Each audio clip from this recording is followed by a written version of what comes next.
आज मैं आपको सुनाने जा रहा हूं अपनी मंडली के सदस्य जमशेद कमर सिद्दीकी की लिखी कहानी गुवाहाटी टू डिब्रूगढ़। शाम के 6 बज रहे थे।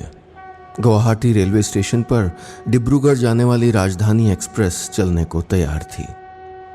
फर्स्ट एसी के चेयर कार डिब्बे A2 में खिड़की से सटी हुई आमने सामने वाली 2 सीटों में से एक पर बैठे थे सुदीप पॉल। उम्र 50-55 के आसपास, बालों से सफेदी झांक रही थी। मोटे चश्मे में अंग्रेजी अखबार पढ़ रहे पॉल साहब डिस्ट्रिक्ट कोर्ट में सीनियर लॉयर थे और उनके जानने वाले कहते थे कि वो तबीयत से जरा रंगीन थे। ट्रेन प्लेटफॉर्म से रेंगना शुरू हुई ही थी कि सामने वाली सीट पे एक लड़की आके बैठी। बॉय कट हेयर स्टाइल वाले उस खूबसूरत चेहरे पर चोट का एक पुराना निशान था। वो खामोशी से अपनी सीट पे बैठ गई और किताब पढ़ने लगी। पॉल साहब ने उसको देखा और मुस्कुरा के बोले, हाय, आई एम सुदीप पॉल। वो जवाब में सिर्फ मुस्कुराई और वापस किताब पढ़ने लगी। वो फिर बोले, मैं डिस्ट्रिक्ट कोर्ट में सीनियर लॉयर हूं। इस बार उन्हें कोई जवाब नहीं मिला। आप डॉक्टर हैं ना? पॉल साहब ने तीसरी बार बात करने की कोशिश की, लेकिन उस लड़की ने इस बार भी कोई जवाब नहीं दिया। लेकिन पॉल साहब इतनी जल्दी हार मानने वाले नहीं थे। इस बार जरा आगे बढ़ते हुए बोले, वैसे काफी खूबसूरत हैं आप। किताब पढ़ रही लड़की ने इस बार चेहरा उठाया तो चेहरे पे गुस्सा था। एक्सक्यूज मी, आई थिंक आपको कोई। वो लड़की इससे पहले की बात पूरी करती, पॉल साहब का फोन बज गया। उन्होंने कॉल रिसीव की। हाँ, थैंक यू पल्लवी, लेकिन आपका ये केस जीतना मेरे लिए कोई बड़ी बात नहीं थी। ऐसे केसेस तो मैं 2 मिनट की हियरिंग में निपटा लेता हूँ। भाई सिंपल सी बात है, जब लॉयर को पता हो कि क्लाइंट सही है तो वो कॉन्फिडेंट होकर जज के सामने दलील रख पाता है। फिर सामने बैठी उस लड़की की तरफ देख के बोले, और फिर हम तो चेहरा देख के दिल का हाल बता देते हैं। पॉल साहब काफी देर तक फोन पे बातचीत करते रहे। उनकी बातों से लग रहा था कि शायद कॉल पल्लवी नाम की उस लड़की का था जिसकी तरफ से पॉल साहब ने मुकदमा लड़ा था। इस लड़की ने आकाश प्रधान नाम के अपने बॉयफ्रेंड पे इल्जाम लगाया था कि उसने न सिर्फ शारीरिक तौर पे उसका फायदा उठाया बल्कि धोखा भी दिया। पॉल साहब ने अपनी जबरदस्त दलीलों और चेहरा देखकर दिल पढ़ लेने वाले टैलेंट के बलबूते आकाश को दोषी साबित करके जेल भिजवा दिया था। वो फोन पे बात कर ही रहे थे कि टीटी आ गया और चार्ट पे टिक लगाते हुए बोला, mister Sudeep Paul, okay, and doctor Ragini Sharma, fine. आप लोगों के पास आईडी कार्ड्स हैं ना? वो लड़की कुछ कहने ही वाली थी कि टीटी बोला, ठीक है, रखे रहिए, और आगे बढ़ गया। डॉक्टर रागिनी शर्मा नाम सुनकर पॉल साहब के चेहरे पे मुस्कुराहट आ गई। उनका गैस कि सामने बैठी लड़की डॉक्टर है सही निकला था। पहचान जाहिर होने के बाद वो लड़की यानी डॉक्टर रागिनी अब समझ गई थी कि उसकी मुश्किलें थोड़ा बढ़ने वाली। इधर सुदीप पॉल की आंखों की चमक और चेहरे का गर्व बढ़ गया था। देखा, मैं आपके हाव भाव से समझ गया था कि आप डॉक्टर होंगी। अरे 25 साल का तजुर्बा है चेहरे पढ़ने का, डॉक्टर रागिनी। उन्होंने कहा तो रागिनी के चेहरे पे भी कुछ हैरत थी, लेकिन वो खामोश रही। पर पॉल साहब तो जैसे तय करके आए थे कि बॉय कट हेयर स्टाइल और चेहरे पे निशान वाली रागिनी से बात करके रहेंगे। रागिनी तो जब तक मुमकिन हुआ उनको टालती रही, लेकिन जब लगा कि वो यूं नहीं मानेंगे तो उसने झटके से किताब बंद करके एक तरफ रखी और उनकी आंखों में देखते हुए बोली, हाँ तो क्या कह रहे थे आप चेहरा देख के दिल का हाल बता सकते हैं, राइट? वो जैसे तय कर चुकी थी कि अब वो इस परेशानी से भागेगी नहीं बल्कि सामना करेगी। पहली बार रागिनी से मिले रिस्पॉन्स से सुदीप पॉल चहक उठे। बोले, बिल्कुल, और ये हमारे पेशे की जरूरत है। अब मुझे देखिए, आज जिस केस को मैं जीता उसमें ये लड़की जिसका अभी भी फोन आया था ना, उसने मुझको अपनी परेशानी बताई और चेहरा देख के मैं जान गया था कि वो सच कह रही है। तभी तो मैं इतने कॉन्फिडेंस के साथ केस लड़ पाया।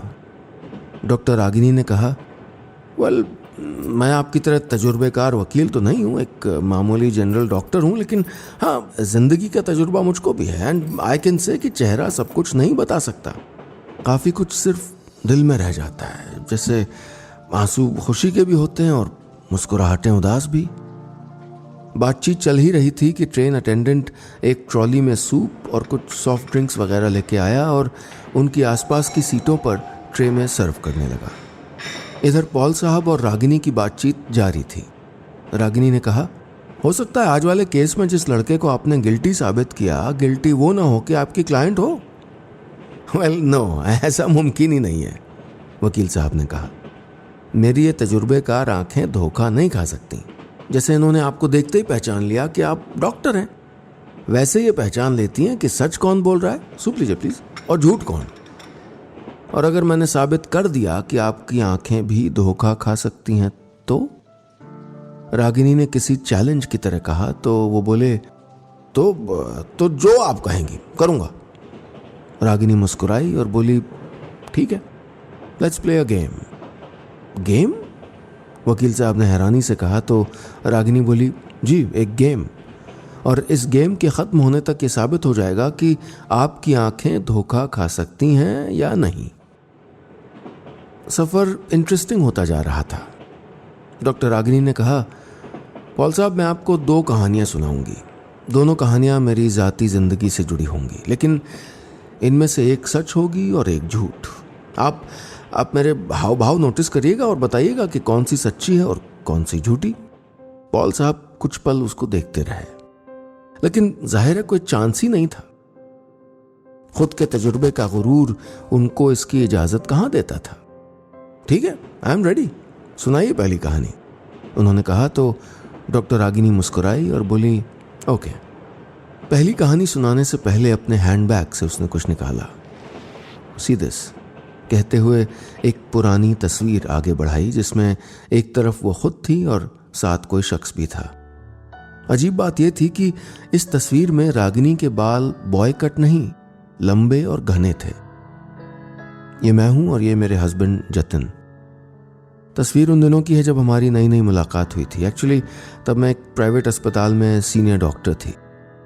अस्पताल में यूं तो तमाम पेशेंट्स आते थे, लेकिन एक पेशेंट ऐसा था जो रोजाना सिर्फ मुझसे मिलने का अपॉइंटमेंट लेता था, हर बार किसी नई बीमारी के बहाने। मैं समझ गई थी कि उसके मन में कुछ और चल रहा था। तभी पॉल साहब ने सवाल किया, ये इसी शहर की बात है?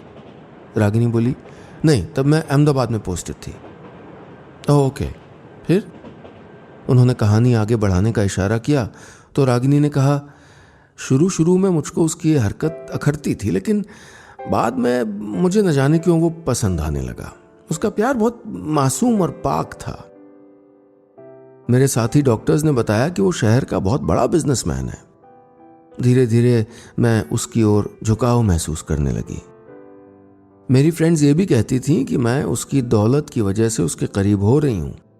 पता नहीं ये सच था कि झूठ, लेकिन अगर सच भी था तो मुझको कोई गिल्ट नहीं है, क्योंकि मैं मानती थी कि प्यार की वजह कुछ भी हो, प्यार होना चाहिए।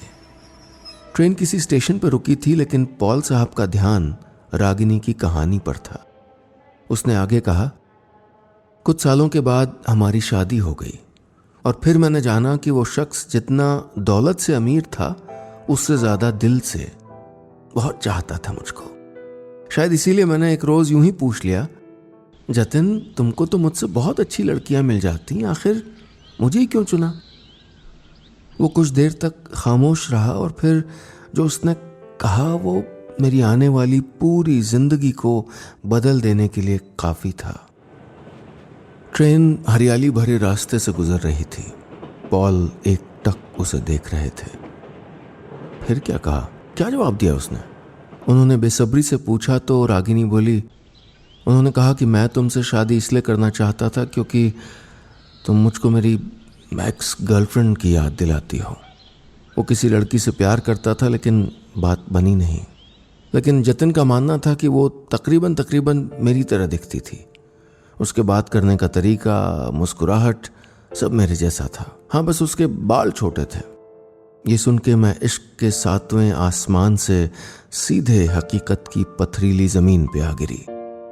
वो मोहब्बत जिसको पाके मैं उड़ती फिर रही थी, वो दरअसल मेरे लिए थी ही नहीं। वो तो मेरे अंदर जैसे कुछ टूट गया था। लेकिन मैंने सब्र किया। मैं कुछ रोज गुमसुम सी रहती, लेकिन जब कभी कभी वो आवाज़ लगाते वक्त मेरी जगह गलती से अपनी एक्स गर्लफ्रेंड का नाम ले लेते तो दिल चकनाचूर हो जाता। मेरी जब्त की इंतहा ख़त्म हो रही थी, लेकिन मैं फिर भी ये सोचकर बर्दाश्त करने की कोशिश कर रही थी कि एक दिन सब ठीक हो जाएगा। लेकिन ऐसा हुआ नहीं। पॉल साहब रागिनी के हाव भाव को एक टक देख रहे थे। वो कहीं चूकना नहीं चाहते थे। रागिनी ने आगे कहा, एक रोज जतिन ने मुझसे कहा, रागिनी एक रिक्वेस्ट है, can you do me a favour please. उसने मुझसे कहा कि मैं अपने बाल छोटे कटवा दूं। मैं जानती थी कि वो ऐसा क्यों कह रहा है और इसीलिए मेरी सब्र की इंतहा टूट गई। मैं उसी वक्त वो घर छोड़ के अपने घर आ गई और तलाक फाइल करने का सोचने लगी। मैं अपने फैसले में पक्की थी और मैंने वकील से बात भी कर ली थी, लेकिन एक रोज न जाने क्या हुआ कि मुझे ख्याल आया कि रागिनी तो क्यों अपनी जिंदगी बर्बाद कर रही है। वो तुझे चाहे या उसे, चाहता तो तुझे ही है ना। और फिर तू ही तो कहती थी कि प्यार की कोई भी वजह हो, प्यार होना चाहिए। शायद मैंने उसे एक पल में जीने का तरीका ढूंढ लिया था। मैं वापस जतिन के पास लौटी। उसने दरवाज़ा खोला तो मुझे छोटे बालों में देखा और गले लगा लिया। तब से अब तक हमारी ज़िंदगी बहुत खूबसूरती से चल रही है। हालांकि मेरी कुछ फ्रेंड्स हैं जो हैरान होती हैं कि मैं ऐसा कैसे कर सकती हूँ, लेकिन मुझे कुछ अजीब नहीं लगता। I am fine with it. Sudeep Paul एक टक रागिनी और उसके बॉय कट हेयर स्टाइल को देख रहे थे, जैसे सोच रहे हों कि मैं इसको क्या समझ रहा था और ये क्या निकली। रुमाल से माथा पोंछा और हलक से कुछ गटकते हुए बोले, ओके, अगली कहानी। रागिनी ने पानी का एक घूंट पिया और खिड़की से दूर तक फैली हरी जमीन को देखा और अगली कहानी शुरू करते हुए बोली, मेरी और मेरे हस्बैंड की पहली मुलाकात अहमदाबाद के एक प्राइवेट हॉस्पिटल में हुई। वो वहाँ आते थे। बाकी तो आपको मालूम ही है कि फिर कैसे मुलाकात हुई और फिर शादी। पॉल साहब ने सर हिला के हामी भरी।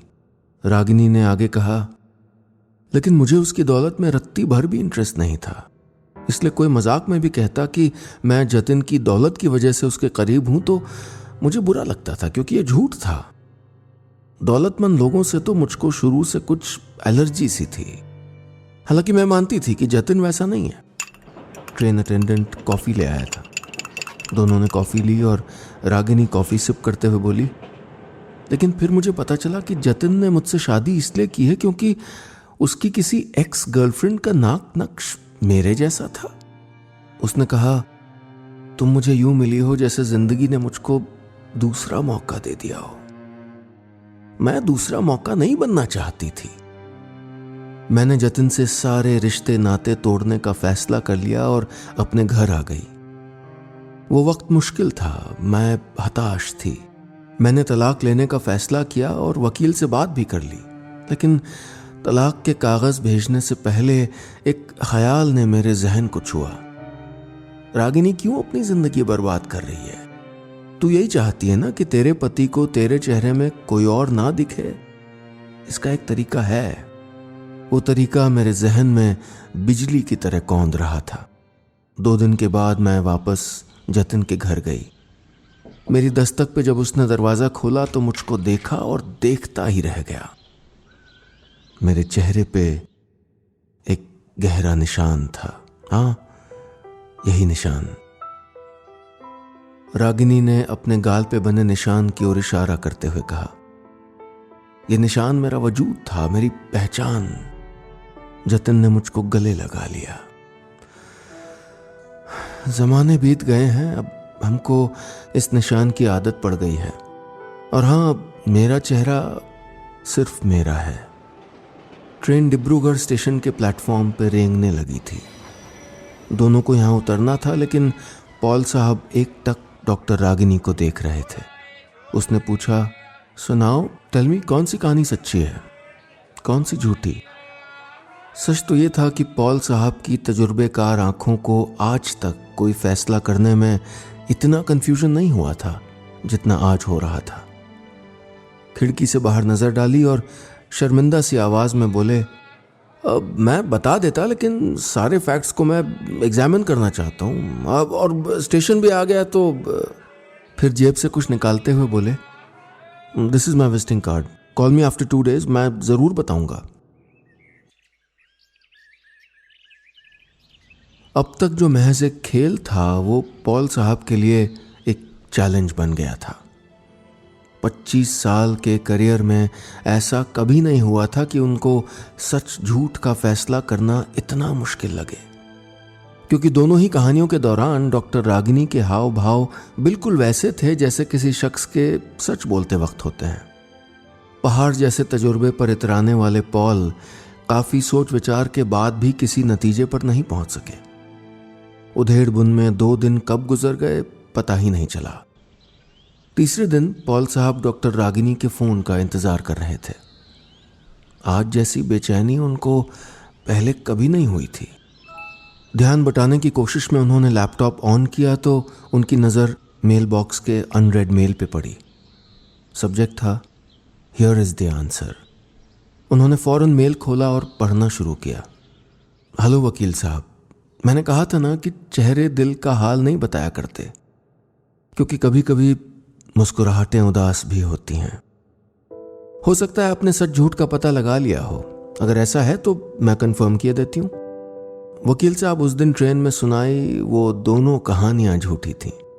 सच तो यह है कि चेहरे पे वो निशान बचपन में लगी एक चोट का है और बाल मैंने अपनी मर्जी से कटवाए। सच ये भी है कि मेरा नाम रागिनी नहीं है और न ही मैं डॉक्टर हूं। एक्चुअली मैं भी उस दिन डिस्ट्रिक्ट कोर्ट से लौटकर डिब्रूगढ़ आ रही थी, लेकिन मेरे पास रिजर्वेशन नहीं था।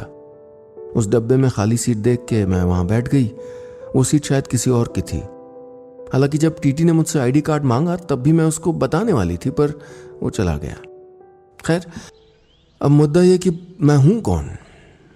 वकील साहब, मैं भी उस रोज कोर्ट में थी जहां आप आकाश प्रधान बनाम पल्लवी त्यागी केस में अपनी जबरदस्त दलीलों से आकाश प्रधान को दोषी साबित कर रहे थे। मैं उसी आकाश प्रधान की बहन हूं। आपने कहा कि आपने केस इसलिए लड़ा क्योंकि आपको लग रहा था कि पल्लवी सच कह रही है और आपको तो जो लगता है वही सच होता है, लेकिन आप गलत थे। आकाश इज इनोसेंट। झूठ तो पल्लवी बोल रही थी। ये खेल मैंने इसलिए खेला ताकि साबित कर सकूं कि जो लगता है हमेशा वो होता नहीं। उम्मीद करती हूं आपको अपना वादा याद होगा। आपने कहा था कि आप हार गए तो वो करेंगे जो मैं कहूंगी, और मैं सिर्फ इतना कह रही हूं कि अब मेरे भाई को इंसाफ आप दिलाएंगे। आपकी अजनबी दोस्त आशिमा प्रधान। लैपटॉप पे आंखें गड़ाए पॉल साहब के चेहरे का रंग बदल गया था। वो शायद मेल में लिखी उस बात पे यकीन कर चुके थे कि चेहरा दिल का हाल नहीं बताता, क्योंकि उस वक्त खुद उनके दिल में तो हार का दर्द था, लेकिन चेहरे पे एक अजीब सी मुस्कुराहट।